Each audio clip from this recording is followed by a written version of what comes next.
আসসালামু আলাইকুম রহমতুল্লাহ। প্রিয় দর্শক, আজ নিয়ে এসেছি মজাদার হালিম তৈরির রেসিপি। বিফ হালিম কিভাবে কত সহজে সুস্বাদু করে তৈরি করে নেওয়া যায় এই প্রস্তুত প্রণালী ভিডিওতে থাকছে।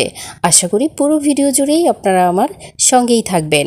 হালিম তৈরির জন্য আমি এখানে একটি বোলে 1 কাপ হালিম মিক্সের শস্য দানা নিয়ে নিয়েছি এবং এটাতে 2 কাপ কুসুম গরম পানি দিয়ে নিচ্ছি।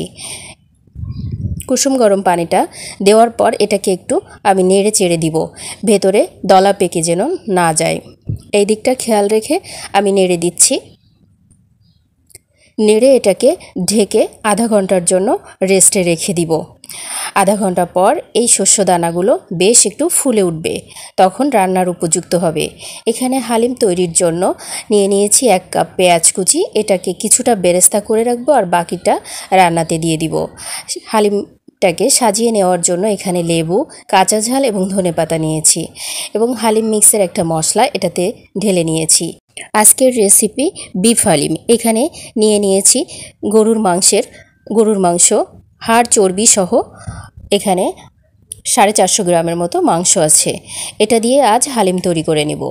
একটি পাত্রে আমি তেল নিয়ে নিচ্ছি। আজকের হালিমটা সরিষার তেলেই রান্না করে নেব। দিয়ে দিচ্ছি 1 কাপ পেঁয়াজ কুচি। এই পেঁয়াজ কুচিটাকে একটু সময় নিয়ে ভেজে নেব। একটা বিষয় খেয়াল রাখব, পেঁয়াজ বেরেস্তার ক্ষেত্রে চুলার আঁচ এই পর্যায়ে মিডিয়াম রাখব এবং বারবার নেড়ে চেড়ে দিব। পেঁয়াজ বেরেস্তা এই পর্যায়ে হয়ে গেছে আমার। এখান থেকে কিছুটা পেঁয়াজ তুলে রাখছি, বাকিটা দিয়ে আমি রান্নাটা সেরে নিব।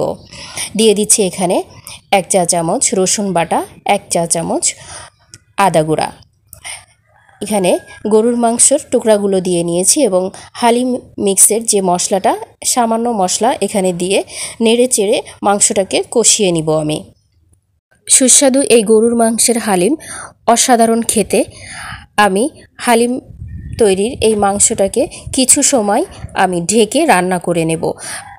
আনুমানিক 15 থেকে 20 মিনিট আমি ঢেকে রান্না করে নিয়েছি। মাংসটা বেশ সেদ্ধ হয়ে আসছে।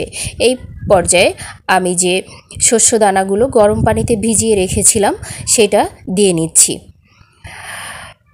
আমি নেড়ে চেড়ে নিচ্ছি, দুইটাকেই সুন্দরভাবে মিশিয়ে নিব।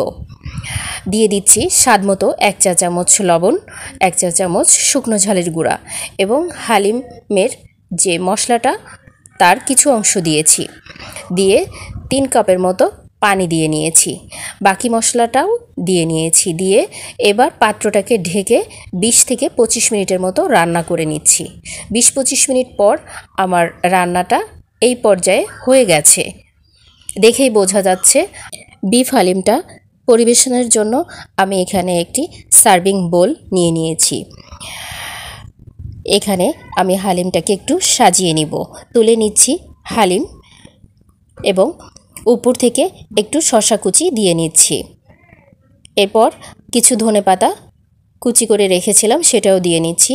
আর যে তুলে রেখেছিলাম পেঁয়াজ বেরেস্তা এখানে দিয়ে দিচ্ছি কাঁচা ঝাল কুচি এবং লেবুকে আমি স্লাইস করে নিয়েছি, 3 টুকরা স্লাইস এখানে বসিয়ে দিয়েছি। দেখতে অসাধারণ হয়েছে এবং খেতেও মাশাআল্লাহ অনেক বেশি মজা হয়েছে। এই সহজ এই রেসিপি ফলো করে আপনারা ট্রাই করতে পারেন, ফ্রেন্ডস এবং ফ্যামিলির মাঝে শেয়ার করতে পারেন। পরবর্তী ভিডিওর আমন্ত্রণ জানিয়ে আজকের ভিডিও এখানেই শেষ করছি। আল্লাহ হাফেজ।